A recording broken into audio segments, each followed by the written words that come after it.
Kurtis was always smiling. He was such a happy kid. He would light up the room as you walked in. He tried so hard to make everybody smile and be happy. When he lived in Florida, we would Skype all the time. Like when he had trouble at high school or trouble with his parents or trouble with the divorce, he would Skype and we would talk. I consider myself very close with Kurtis. I offered him a chance to come up and see Alaska, to show him why I love Alaska as much as I do. I wanted to give him that head start in life. I was able to do that for my son. I wanted to be able to help out. He's had a rough couple of years. His parents got divorced, and I wanted to be able to help him. So I told him he could come up here and live with us. I wouldn't charge him any kind of rent. He wouldn't have to pay for any kind of food or anything, and we'd pay him.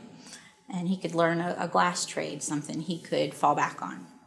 We always talked about a whole range of subjects. Like we talked about girls and money and life, drugs and alcohol. I think he asked me that night how it came up.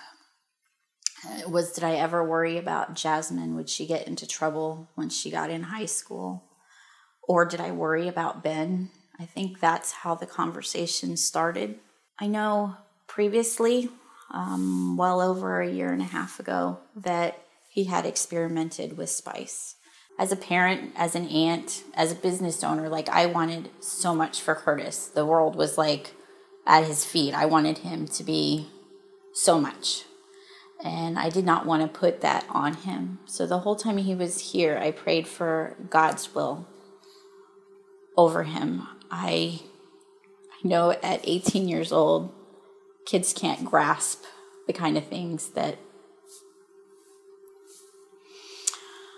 people want for them. They want so much, and they can only see today. I think Kurtis learned a lot while he was here. I think he came a long way. He got to the point where he could let go of issues with his dad and his mom, and he worked through so much of that and was able to forgive and let go and make that stuff happen. I don't have any guilt. I don't think I could have done anything more for Kurtis than what I did. Kurtis made a bad choice.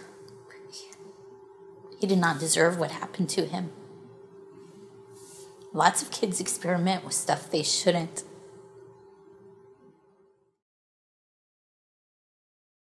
It was not unlike him to sleep late on a weekend, especially if we stayed up late.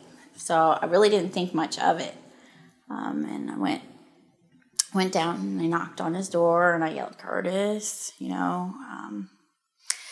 and after I yelled a couple times, I just opened the door and I found him over by the window, and he was at a really unnatural, an odd angle, and I knew something. My heart froze at that time.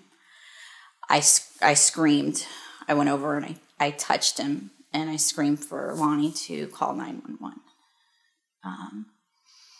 And I screamed again, and he came down with the phone, and we had 911 on dispatch at that point. And they told us to pull him out and try to do chest compressions on him. They tested him for over 300 known substances, and he had none. He had, all his organs were healthy. They said it could have been a seizure. They said it could have been heart arrhythmia. And that's all they gave us.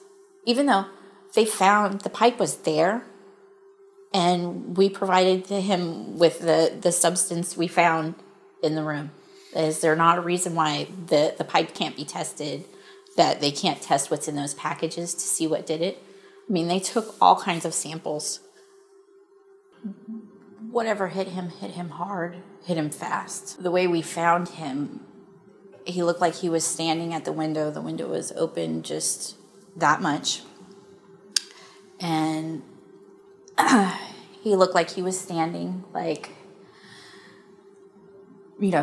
I'm guessing smoking one way or the other, but his hands were at an odd angle, and his neck was like as far over as it could go, and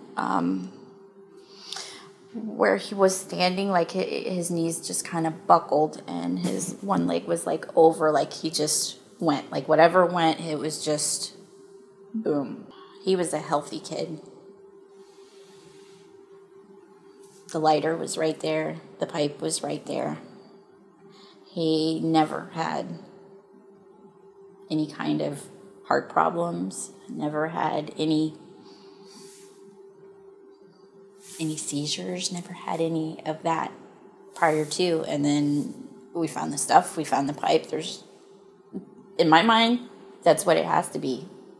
If the kids weren't buying it, they wouldn't sell it. But don't they have some kind of ethical standard that would not sell kids poison? They market this crap. It's like 12-year-olds with like Scooby-Doo on the front of it. Smiley faces and SpongeBob. I mean, that's what it's marketing to. It's horrible. There's laws in place so that the kids can't buy and huff paint, spray paint. Why isn't there something to protect our kids from